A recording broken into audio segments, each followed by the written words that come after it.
บางคนนี่บ่เข้าใจในเรื่องนี้เนาะหันว่ามันบ่สำคัญง่ายๆบ่ได้ว่าให้ไผเด้อถ้าไปตัดใส่ไผก็ขอสุมาให้เถอะมันเป็นการยกตัวอย่างบ่ได้นะยกตัวอย่างคนเมืองเฮานี่เนาะเขาก็ใช้ภาษาท้องถิ่นใช้สื่อสารฮู้เรื่องกันละอ่อนบางคนไปเข้าก็ใช้ภาษากลางของต่างโรงเรียนเพราะต่างโรงเรียนนี่เพิ่นใช้ภาษากลางเป็นภาษาสื่อสารใช้ภาษากลางก็คือภาษาอะไรทำไมแต่ว่าถ้ามาถึงบ้านถึงจองแล้วก็ใช้ภาษาปื้นบ้านปื้นเมืองบางคนก็อยากจะให้ลูกทันสมัยอีกเนาะโม้ไอ้เด้อโม้จุดประสงค์เป็นอย่างใดนะไปปลูกฝังละอ่อนให้ภาษากลางตั้งแต่น้อยใช้ภาษากลางภาษาอะไรทำไมเนาะแล้วก็ใช้การเรียกสรรพนามของสิ่งของต่างๆก็ใช้ระบบแบบภาคกลางแทนที่จะว่าน้ำคู่น้ำโปก็บอกว่าเอากระป๋องมาเนี่ยไปเอากระป๋องมานาทีว่าเอาจานแบนมาก็ว่าไปเอาจานมาเนาะอันอย่างมูเนี่ยหลายๆอย่างเนาะคนเมืองเขามีกำใจเฉพาะแต่เขาหันบ่ฮู้ว่าเขาไปหันความสำคัญอย่างใดบ่ถ้าไปกลัวว่าเขาจะบ่ซื้อภาษาบ่ได้กลัวว่าเขาจะลืมห้อยตีนของตัวเก่าก็แล้วกันกลัวตัวนี้มากกว่ากลัวที่เขาจะไปสื่อสารคนทั้งนอกบ่ฮู้เรื่องเพราะเขามีโอกาสนะโมดออนไหลเขามีโอกาสบางทีเขาอู้ไทย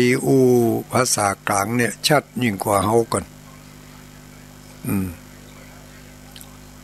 ห้อมต้องไปถึงกับไปปลูกฝังไปสอนเขาว่าข้อสำคัญนี่เขาต้องอนุรักษ์รักษาประเพณีวัฒนธรรมเอกลักษณ์ของความเป็นคนเมืองเอาไว้เขาสูญเสียความเป็นเมืองบ่มีความภูมิใจกำแล้วก็ว่าเขาเป็นคนเมืองนี่กลัวเขาว่าลาวอีก็ลาวก็ไม่เป็นอย่างเนาะลาวเมืองลาวเขินลาวยองลาวอย่างก็แล้วแต่ต่อ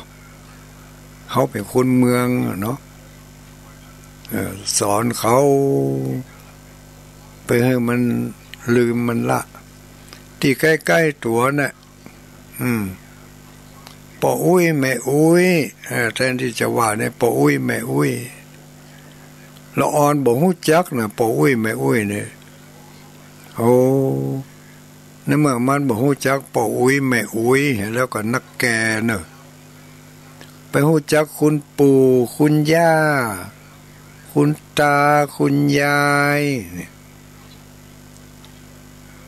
ป่ออุ้ยแม่อุ้ยป่อมอนแม่มอนนี่บ่ฮู้จักแล้วมีละอ่อนบางคนทุลุงเคยถามป่ออุ้ยอยู่บ้านก็พอมันเหลวหน้าเหลวหลังลึกลักอะไรยังมาเดาะหน้าว่าอะไรนั่นน่ะโอ้บันนึกแล้วสะท้อนความรู้สึก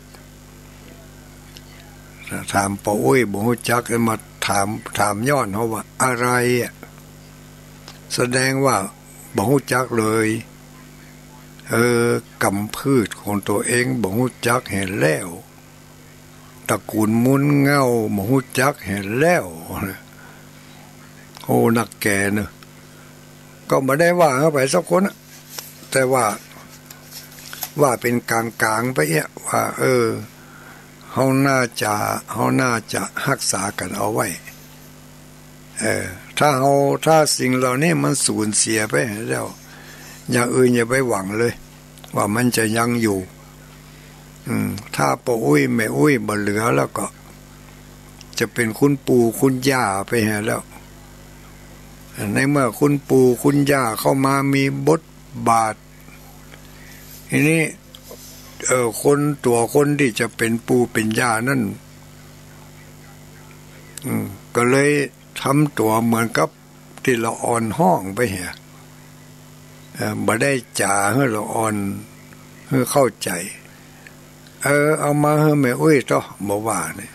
นี่เอามาให้ย่าหน่อยเห็นโลเอามาให้ย่าหน่อยไปตัวเราอ่อนไปบ่ได้สืบสานให้เขาได้รู้จัก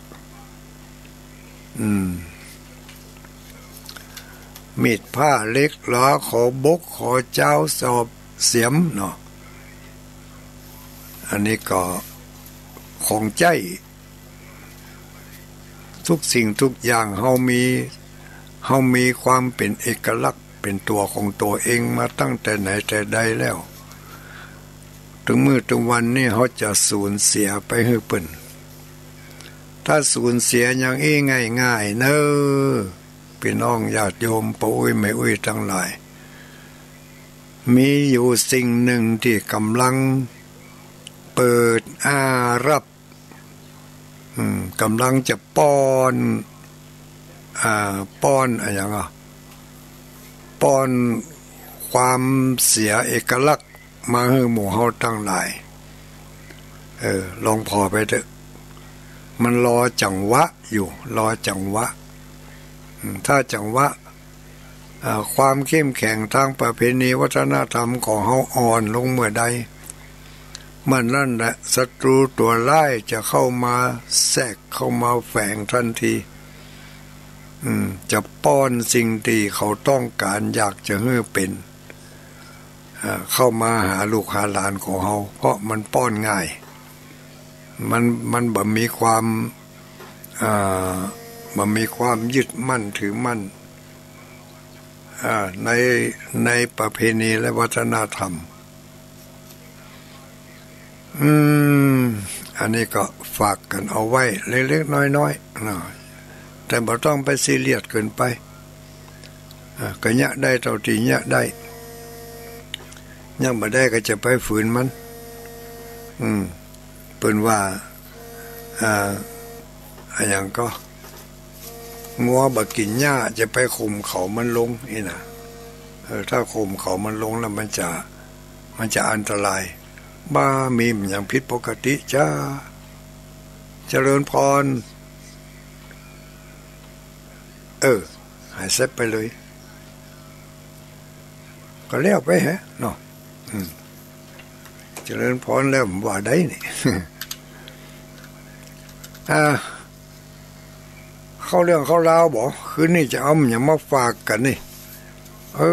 ตุลุงแก้วกับมาลังจะห่มผ้าอุ้งจุ่งเฮก้าเนาะ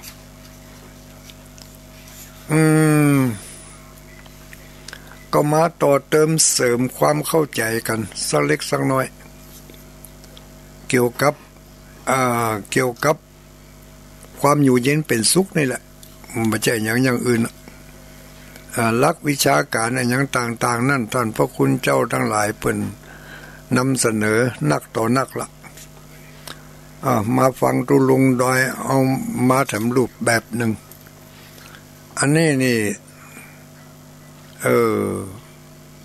ป้อนให้กินโบกให้กินเอาบัดเดียวเนี่ย เอาเหตุการณ์ที่มันเกิดขึ้นกับตนกับตัวของเฮาถึงมื้อถึงวันนี่แหละอันใดที่จะดีลบก็จะได้บอกอันใดที่จะดีละก็จะได้บอกกันเอาไว้สิ่งที่ควรลบควรหลีกก็คือสิ่งที่เป็นอัปมงคลทั้งหลายเขาต้องนึกอยู่เสมอนะว่าถึงมื้อถึงวันนี้ เฮามีพื้นฐานเฮามีพื้นฐานนิสัยจิตใจความสำนึกของเฮานี่นะมันติดมาตั้งแต่น้อยๆอย่างใดมันก็ยังอย่างอันอยู่น้อยคนนักที่จะรู้สึกตัวแล้วก็ปรับปรุงเปลี่ยนพฤติกรรมขนาดฟังธรรมมานักต่อนักมหาวิบากกานี่ปานสูตรกามาลัยโพธกานี่ฟังทุกงานศพแต่ก็พอแล้วพฤติกรรมก็ยังเหมือนกับเมื่อเป็นละออนนั่นน่ะเป็นละออนมีความรู้สึกนึกคิดมีการกระทำอย่างใดมีคำอู้คำจาอย่างใดมาจนถึงบัดเดี๋ยวนี้ก็ยังมีอย่างอันอยู่นี่แสดงว่าพฤติกรรมนี่ไม่เปลี่ยนเคยมีกรรมกึศอย่างใดก็กึศอย่างอันน้ำทำคำสอนได้ฟังมาแล้วนักต่อนักบ่ได้เอามาปรับเปลี่ยนพฤติกรรมบ่ได้เอามาปรับเปลี่ยนการกระทำกรรมที่อู้เหมือนกับที่ได้ฟังน้ำฟังธรรมมาอันนี้มันสิ่งจำเป็นเนอะหมู่เฮาทั้งหลายโดยเฉพาะอย่างยิ่งหมู่เฮาที่กำลังฟังอยู่เนี่ย60-70%น่ะก็เนาะไม่ใกล้ฟังแล้วทั้งนั้น ไม่ใกล้ฟังหมอทุลุงจะใกล้เหลือคนฟังก็ว่าคนฟังจะใกล้เหลือทุลุงหมอเฮาก็เป็นคนไม่ใกล้ฟังพฤติกรรมใดบุญใดกุศลใดที่ได้ยินได้ฟังมาแล้วธรรมะอันใดที่เพิ่นได้บอกได้สอนลองเอามาสำรวจตรวจตาพอในตัวในใจของเฮานั่นยังมีอันยังอยู่นักก่อมีความโลภโมโทสันยังนักอยู่กาถ้ามันนักก็ลองหาทางปล่อยมันออกไปพ่องแล้วความเข้าใจผิดบางสิ่งบางอย่างยังมีนักอยู่กาถ้ามันมีนักก็ปล่อยความเข้าใจผิดออกไปเฮายังยึดติดอยู่กับอันยังเฮายึดติดอยู่กับความโกรธยึดติดอยู่กับยังม่วนอยู่กับการ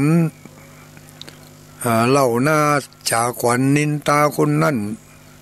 ว่าคนนี้จู้จี้จุกจิกละเหี่ยวผ่องถ้าเฮาละได้แล้ว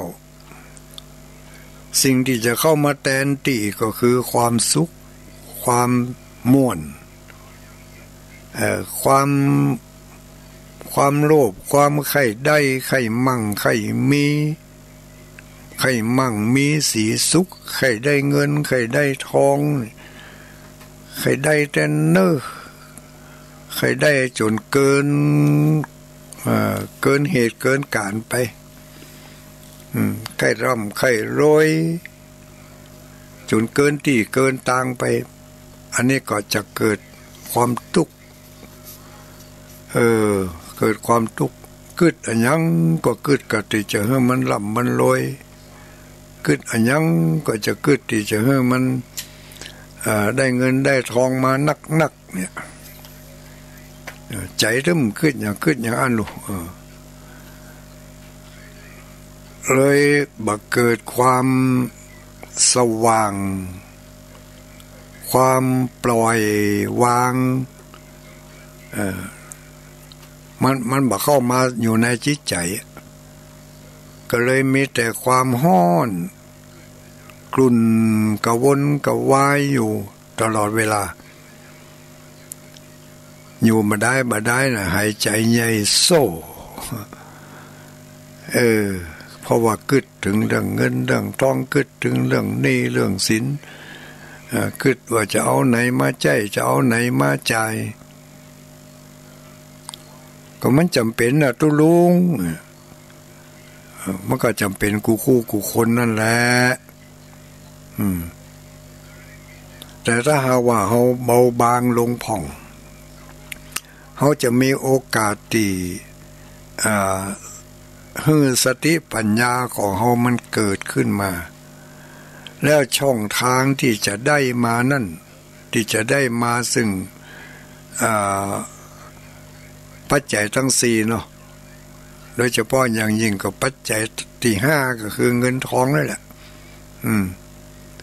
มันจะมีช่องทางที่จะเข้ามาได้ง่ายถ้าเราออกจากความกระวนกระวายกระเสือกกระสนกระหือกระหอบเห็นได้นะแต่เมื่อวันนี้เขามุ่งหวังเขาใครได้จนเกินไปดีบดีนี่ก็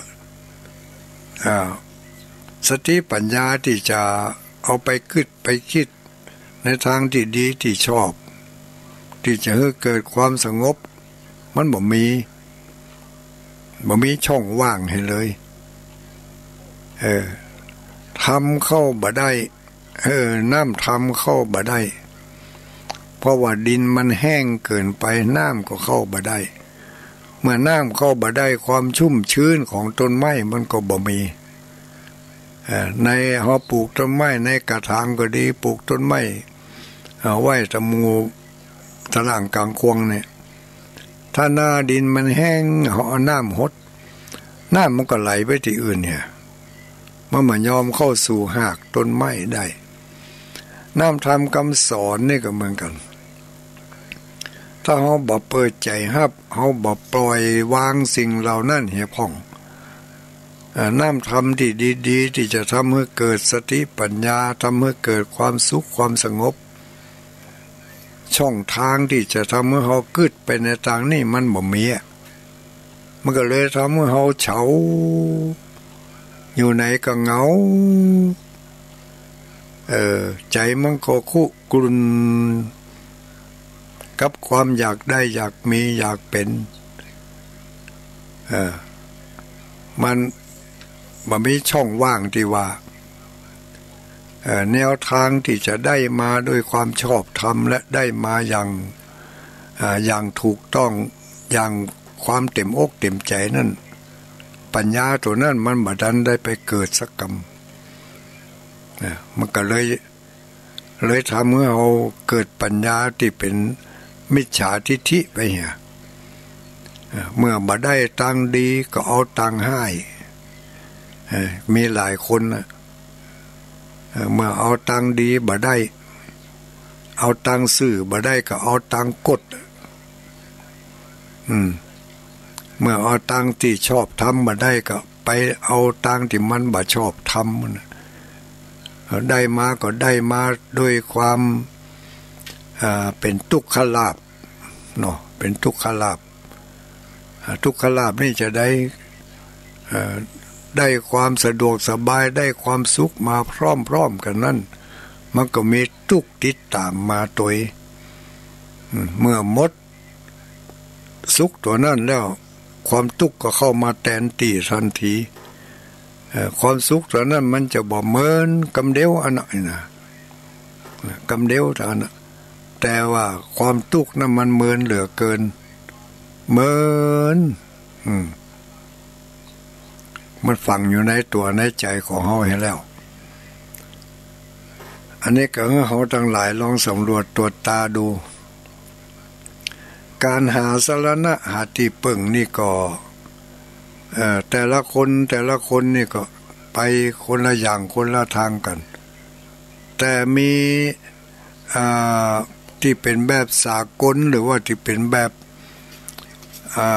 ทั่วไปนั่นก็มีอยู่ก็คือแบบใดแบบสากลคือเป็นความเ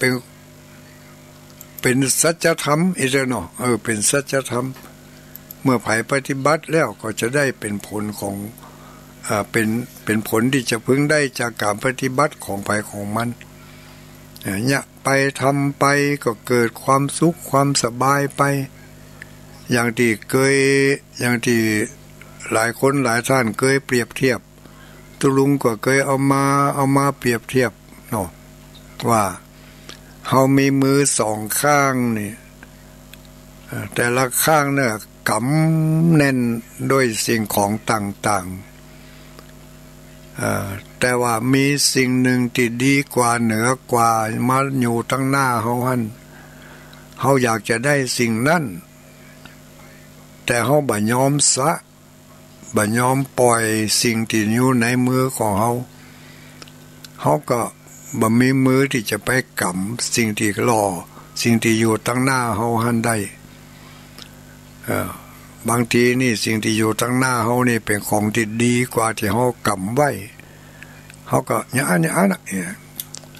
มันได้กำไว้แล้วตุลุงปล่อยถึงมันได้เสียดายเสียดายใครได้ตึกเอามันได้มีมือกำบ่มีที่ใส่ของกินล้ำตึกกินได้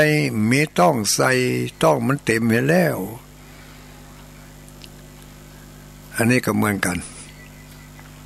จิตใจของเฮาถ้าว่าเฮายังคุกรุ่นด้วยโลภคุกรุ่นด้วยโคตรคุกรุ่นด้วยความหลงงมงายหลงบ้าบอไปก็เปิ่นนี่นะมาใจสติปัญญาปัญญาได้ก็หันว่าปัญญาแล้วเปิ่นได้เฮาเอาพ่องอันเนี้ยเธอเปิ่นพ่องหาหู้ไม่ว่าที่เปิ่นได้มานั่นเพราะบุญกุศลแต่ก่อนปางหลังมาถึงเวลามาส่งแล้วเปิ่นก็ได้ทันทีแต่เฮานี่บุญเก่าบุญหลังของเฮาบ่มีเฮาบ่ได้คิดถึงข้อนี้หันเปิ่นยะอันได้ก็ยะโดยเปิ่นไปทั้งที่ตัวเองบ่มีพื้นฐานบ่มีบุญสะสมมาก่อนเปิ่นลงทุน5 บาทเปิ่นได้10 บาทนี่เฮาใครได้นักแล้วเปิ่นเฮาลงทุน10 บาทป้ามว่ามไปเลยแทนที่จะได้20 บาทหายไปถึงต้นถึงเก้าถึงตื่นถึงกำไห้บ่ได้คืนมาเลยตั้งหน้าตั้งตาซ้อทำไมอันนี้คือเกี่ยวกับบุญกับวาสนาเพราะฉะนั้นต้องพอตัวให้ดีปล่อย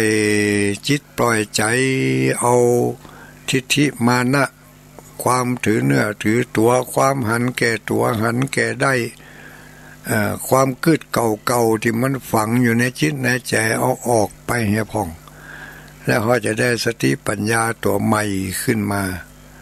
ที่สดใสนิ่งเงียบสงบเป็นบรมสุขเข้ามาแทนที่ก็ลองกึดใจกันพอเนอปะอุ้ยไม่อุ้ยทั้งหลาย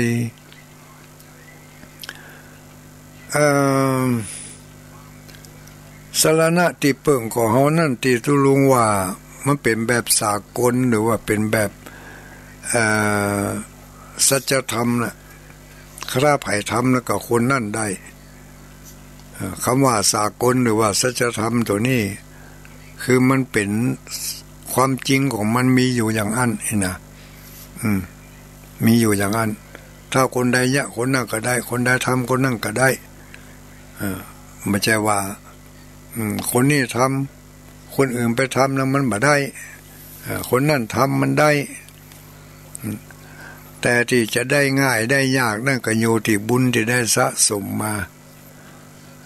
ถ้ามีบุญสะสมมาก็ง่ายขึ้นถ้าบุญบ่ได้สะสมมาก็ก่อยๆทำไป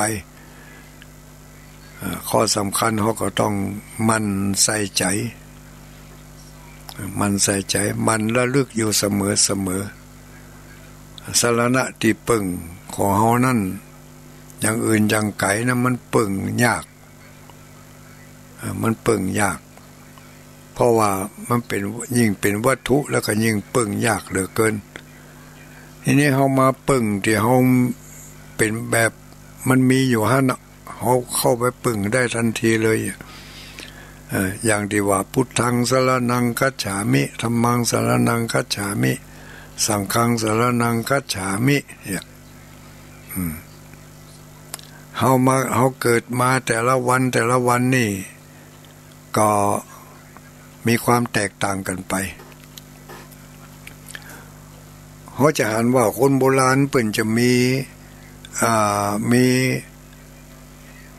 กลอุบายเนาะเป็นกลอุบายหรือว่ากุศโลบายที่จะให้คนเกิดแต่ละวันนั่นมีสิ่งที่ยึดเหนี่ยวจิตใจของแต่ละคนเอาไว้เปิ่นก็จึงสร้างวัตถุที่เป็นมงคลขึ้นมาอาศัยเหตุการณ์ต่างๆแล้วก็ข้อเปรียบเทียบสร้างวัตถุมงคลประจำคนเกิดแต่ละวันเนี่ยเรียกว่าสร้างพระประจำวันเกิดนี่สร้างพระประจำวันเกิดเฮ้อคนเกิดแต่ละวันนั้นมีที่ปึ่งของตัวเองเป็นประจำไปเลยนะเพิ่งมีคาถาด้วยหรอคาถาปูชาพระวันเกิดนี่นะเขาเกิดวันติดมีการปูชาพระประจำวันเกิดก็คือวันติดคนเกิดวันติดนี่คาถาปูชามี7 กรรมแล้วนะไม่ใช่ยาวนะทุกวันนะตั้งแต่วันติดถึงวันเสาร์นะมีคาถาปูชาคนไหนก็ประจำตัวเอาไว้คนไหน7 กรรมลูกเจ้ามาก็ระนึกกึดถึงท่องเอาไว้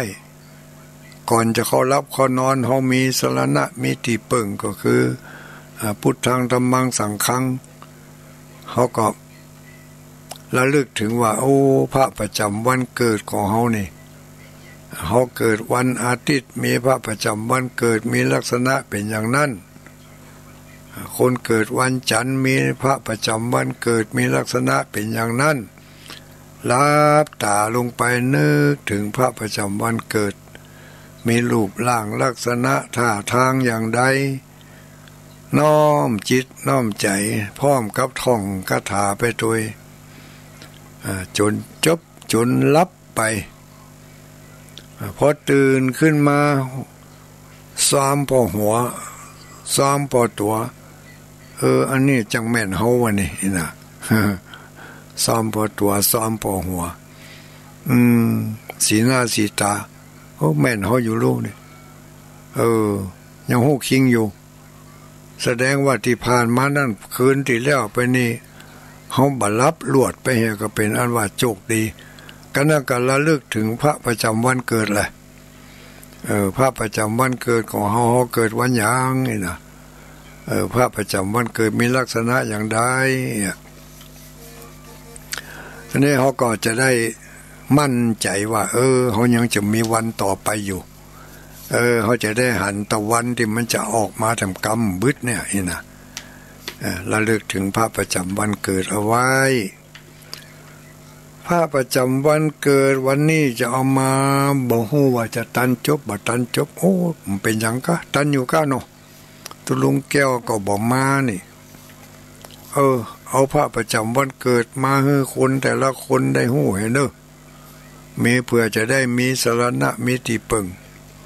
เหมือนกับท่านพระคุณเจ้าองค์อื่นๆที่มึงเคยบอกไปแล้วนะแต่ตุลุงก็เอามาบอกแถมแต่บอกว่าเปิดบอกไปแล้วเมื่อใดพระประจำวันเกิดเริ่มต้นไหนเริ่มต้นวันอาทิตย์เนาะ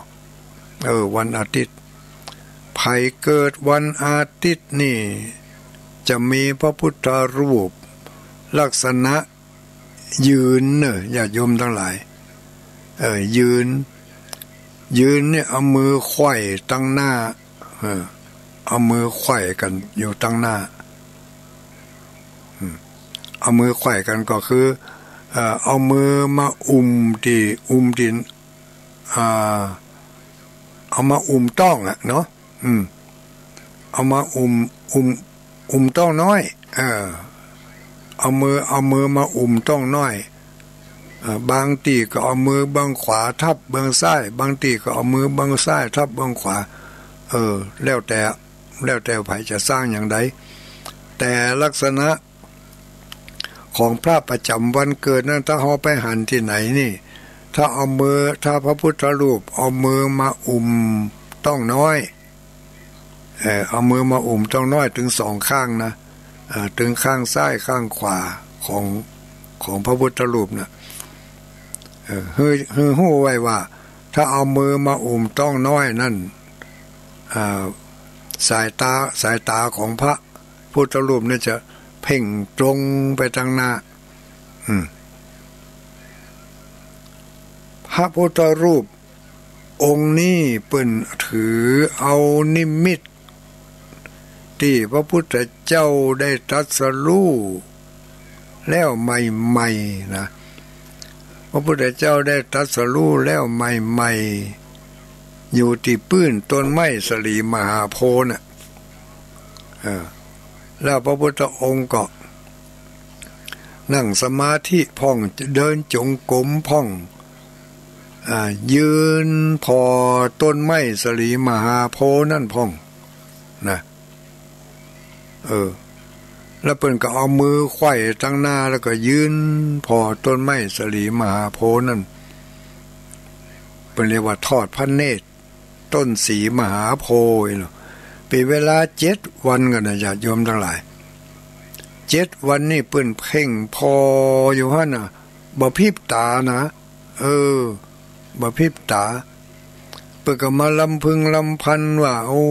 ต้นไม้สลีมหาโพธิ์นี่เป็นบุญเป็นคุณเป็นประโยชน์กับเฮาแต่เน้อ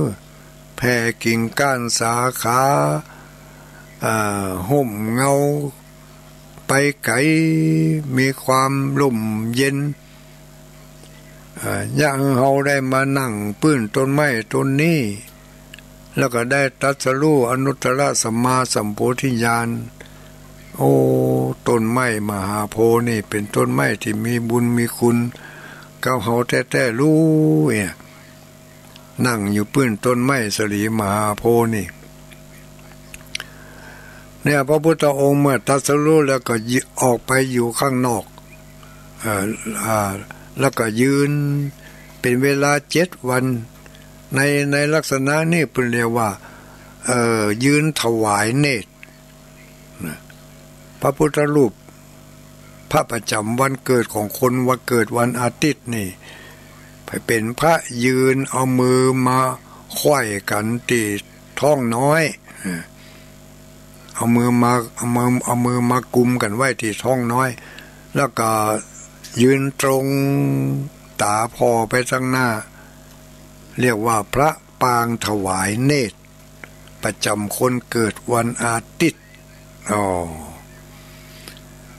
มีคาถาปูจาคนเกิดวันอาทิตย์นี่ว่าอวิสุนุตสานุตตินะอวิสุนุตสานุตติจำง่ายๆเนาะจำได้ทีละ3 ตัวอวิสุนุตสานุตติ7 กรรมนี่คนเกิดวันติดพระพุทธรูปประจำคนเกิดวันติดก็คือพระยืนเอามือมาไขว้กันไว้ตั้งหน้าเพ่งพอต้นไม้สลีมหาโพธิ์เพราะฉะนั้นไผไปหันพระพุทธรูปลักษณะนี้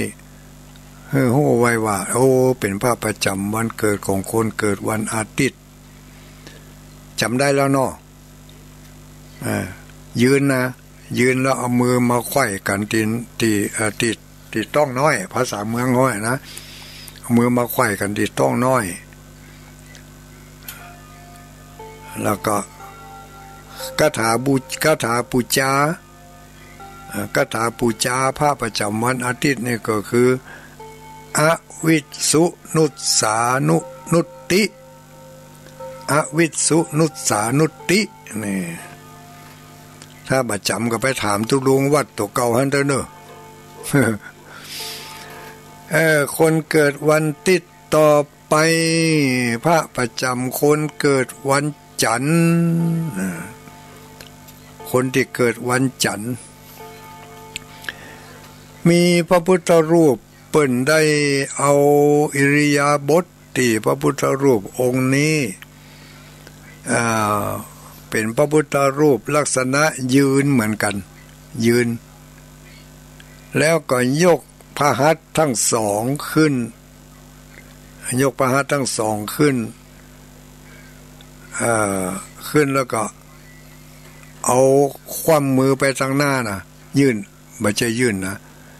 ยืนขึ้นแล้วก็แบมือเอาฝ่ามือนี่ไปทางหน้าอย่างกับที่ว่าจะห้ามอันอย่างสักอย่างเนี่ยอย่าทำพระพุทธรูปองค์นี้เป็นเรียกว่าพระพุทธรูปปางห้ามญาติของคนเกิดวันจันทร์ถ้าไปหันที่นาหันพระพุทธรูปยืนแล้วก็เอามือยกมือสองข้างขึ้นอย่างกับจัตตะเนี่ยเอามือสองข้างขึ้นหงายไปทางหน้าเป็นเรียกว่าพระพุทธรูปปางห้ามญาติตรงไหนญาติโยมทั้งหลายห้ามญาติที่ไหนห้ามเมื่อใดเพิ่นมีประวัติเล่าให้ฟังว่าพระพุทธรูปองค์นี้ปางห้ามญาติก็คือในสมัยพระพุทธองค์เมื่อยังมีพระชนมายุอยู่นั่นนะมีพระชนมายุอยู่นั่นเปิ้นญาติของเปิ้นถึงสองฝ่ายคือฝ่ายพ่อกับฝ่ายแม่ว่าอันเถอะทีนี้พระเจ้าแผ่นดินสมัยก่อนเปิ้นมีการทำให้ทำนาอันเปิ้นไปว่ากษัตริย์จะได้กษัตริย์ก็คือเกษตรเปิ้นทำให้ทำนากันพอถึงฤดูทำนามามีอยู่ข้างหนึ่งมีอยู่ปีหนึ่งน้ำมันแห้งมันแล้งนี่กันยังก็ที่ผ่านมานี่กะน้ำมันแห้งพอน้ำแห้งฝ่ายหนึ่งก็ตึดจะเอาน้ำเข้าไปนาของตัวเองแห่งฝ่ายหนึ่งบ่มีน้ำเพราะว่าทั้งกษัตริย์ทั้งสองฝ่ายนี่อยู่คนละฝั่งน้ำลูกมีแม่น้ำโรหินีเป็นแม่น้ำที่กั้นกลางระหว่างเมืองกบิลพัสและก็เมืองเทวทหะเมืองกบิลพัสนี่เป็นเมืองของพระเจ้าสุโธทนะของพระเจ้าของเจ้าชายสิทธัตถะเนี่ยแล้วก็เมืองเทวทหะนี่เป็นเมืองของพระนางสิริมหามายาเนี่ยหรือว่าเป็นเมืองของฝ่ายแม่เนาะทีนี้ญาติของทั้งสองฝ่ายนี่ก็พิษกันแหละถึงฝ่ายพ่อฝ่ายแม่นี่นะพิษกันเถียงกันเรื่องเอาน้ำเข้านาโอ้เกิดเรื่องกันใหญ่โตมโหฬารถึงกับจะยกทัพหับศึกไปฆ่าไปแกงกันที่ฝั่งแม่น้ำแล้วที่น้ำมันแห้งน่ะน้ำมันแห้งญาติพี่น้องถึงสองฝ่ายยกขบวนทัพไปหากันจะฆ่าจะแกงกันเรื่องนี้ก็ฮ้อนไปถึงพระพุทธเจ้าพระพุทธองค์ก็หันว่าโอ้ถ้าเขาปล่อยให้ญาติของเขาทั้งสองฝ่ายนี่พิษกันนี่จะลบลาฆ่าฟันกันนี่โดยเพียงแต่ว่าไปแย่งน้ำบาดาลเนี่ยบ่มีความเข้าอกเข้าใจบ่ยืดหยุ่นให้แก่กันและกันพระพุทธองค์ก็เลยเสด็จไปอยู่ในถ้ำกลางของญาติทั้งสองฝ่ายพร้อมกันนั่งก็กล่าวกำตักเตือนญาติทั้งสองฝ่ายยกให้หันว่าระหว่างน้ำกับชีวิตเนี่ยอันใดสำคัญกว่ากันตั้งพระทุกต้องสองฝ่ายกว่าหันว่าชีวิตคนเขานี่จะสำคัญกว่าน้ำพระพุทธองค์ก็บอกว่าถ้าจะอันจงรักษาชีวิตไว้จะไปเข็นไปฆ่ากัน อารุ่มอร่วยกันแบ่งปันกันตามส่วนตามสัดญาติทั้งสองฝ่ายก็มีความเข้าอกเข้าใจเพราะมีความเคารพในพระพุทธเจ้าเป็นทุนเดิมอยู่แล้วเมื่อพระพุทธเจ้ายกมือขึ้นห้ามถึงญาติถึงสองฝ่ายถึงสองข้างมือทั้งสองข้างเนี่ยญาติทั้งสองก็ยอมถอยทับออกจากกันไปอันนี้เรียกว่าปางห้ามญาติเบื่อฆ่าฟันรันแทงกัน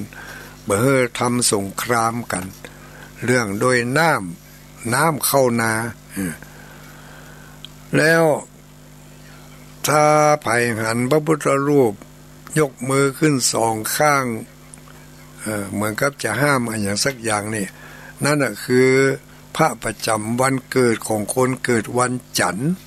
เป็นเรียกว่าห้ามญาติหรือว่าห้ามสมุติเนี่ยนะห้ามญาติอันนี้เอาห้ามญาติก็แล้วกันมีคาถาปูจาพระประจำวันเกิดคนเกิดวันจันทร์นี่ก็มี7 กรรมเหมือนกันเนอะญาติโยมทั้งหลาย7 กรรมเหมือนกัน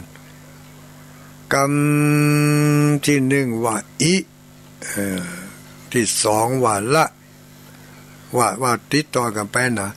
อิละจาคะตะละสาอิละจาคะตะละสาจำง่ายๆเนาะอิละจากะตะละสา7 กรรมท่องไว้เนอะเกิดตาอับตาจนมาคำมาคืนแก้นเข้าก็ดียังก็ดีนึกยังมาได้เลยแฮงเอาเนี่ยอิละจากะตะละสาเนี่ยนอนไปมาคำมาคืนทุกวันนะไม่ใช่ก้าวันจันทร์นะทุกวันนะท่องคาถาของไผ่ของมันเอาไว้นอนไปฝันมายังบ้องฝันผีมาอำบ้องฝันผีหลอกบ้องฝันสะดุ้งตกใจฝันให้นะท่องคาถานี้ไว้คาถาพระประจำวันเกิดวันจันทร์ก็ว่าอิละจากะตะละสาอิละจากะตะละสาวันติดก็อวิสุนุสานุติอันนี้ก็เป็นพระประจำวันเกิดของคนที่เกิดวันจันทร์เนาะว่าไปทิกๆเป็นว่าถ้าว่าครบ15จบซ้ำดีมีกำหนดลูกวันจันทร์นี่เอา6จบวันติด6จบวันจันทร์นี่15จบมันยาวหน่อยทีนี้มาถึงวันอังคารลักษณะของพระประจำคนที่เกิดวันอังคารเป็นลักษณะพระพุทธรูปนอนหรือว่าไสยญาติเป็นพระพุทธรูปนอนในที่นี้บางคนก็ว่าเป็นพระพุทธรูปพระพุทธเจ้าตายก็ไอ้นะบ่ใครได้วันอังคารที่จริงเปิ้นบ่ใช่ว่าบ่ใช่ปางที่พระพุทธรูปปรินิพพานที่เปิ้นเอามาเป็นพระประจำวันเกิดของคนเกิดวันจันทร์ของคนเกิดวันอังคารนี่นะพระพุทธรูปนอนตะแคงข้างขวาแล้วก็เอามือก้ำไว้ที่หัวที่เสียนของเปิ้นเอามือก้ำไว้ที่เสียนของเปิ้นพระพุทธรูปองค์นี้เป็นเรียกว่าพระปางไสยญาติปางไสยญาติไสสระไอไม่มาลัยสอเสือยอยักษ์สระอาสอเสือแล้วก็นอหนูแม่กะลันไสยญาติประจำคนเกิดวันอังคารประวัติเปิ้นมีนี่ที่ว่าพระพุทธรูปองค์นี้นอนนี่นะพอจะได้วัดนอนเพราะว่ามีอยู่ครั้งหนึ่งท้าวอสุรินทราหูนี่เป็นเจ้าของพวกอสูรคืออสูรนี่ก็คือพูดผีปีศาจอย่างนั้นนะว่าอัน เอาเข้าใจง่ายๆทีนี้เมื่ออสูรนี่นึกว่าตัวเองนี่ใหญ่ที่สุดมันมีไผเต่ามันมีไผจะมาใหญ่เหลือใหญ่ถึงร่างกายใหญ่ถึงกำกึดใหญ่สะปะใหญ่ไอ้สนะจอมใหญ่ละหวานเด้อมีคนจวนไปว่าเขาไปฟังธรรมพระพุทธเจ้าอสุรินทราหูก็ว่าโอ้เขาไปบ่ได้พระเชตวันนี่บ่ใหญ่พอที่จะรองรับเขาได้อีกอะเพราะว่าพระเชตวันวิหารพระเชตวันนี่มันน้อยตัวเขานี่ใหญ่ใหญ่มากๆเข้าไปบ่ได้ก็มีพวกบริวารน่ะโน้มด้าวจวนไปบ่อยเข้าก็มาคิดว่าจะซักหมกใดก็ไปเขาว่าพระเชตวันเนี่ยมันน้อยเขาก็จะไปพอแล้วอีกอะพระพุทธองค์ทรงทราบโดยพยานของพระองค์ว่าวันนี้อสุรินทราหูจะเข้ามาในพระเชตวันพระพุทธองค์ก็ทรงเนรมิตในวัดเชตวันนั้นใหญ่แล้วก็พระพุทธองค์ก็ทรงนอนประทับนอนในพระวิหารพระเชตวันนอนในวิหารนั่นใหญ่วิหารก็ใหญ่ตัวของพระพุทธองค์ก็ใหญ่เท่าดอยนี่เท่าอสุรินทราหูเข้าไปในวัดพระเชตวันบ่ตัวเลยน้อยกระจิ๋วหลิวตัวของอสุรินทราหูนี่ที่ว่าใหญ่นั่นน่ะพอเข้าไปในวัดพระเชตวันแล้วอย่าไม่ใหญ่แท้ใหญ่ว่ายังกับหมอกกับหนูกับในอย่างเนี้ยเข้ามาในวัดเฮานี่กับหมออันนั้นก็ไปหันใส่พระพุทธเจ้ากับ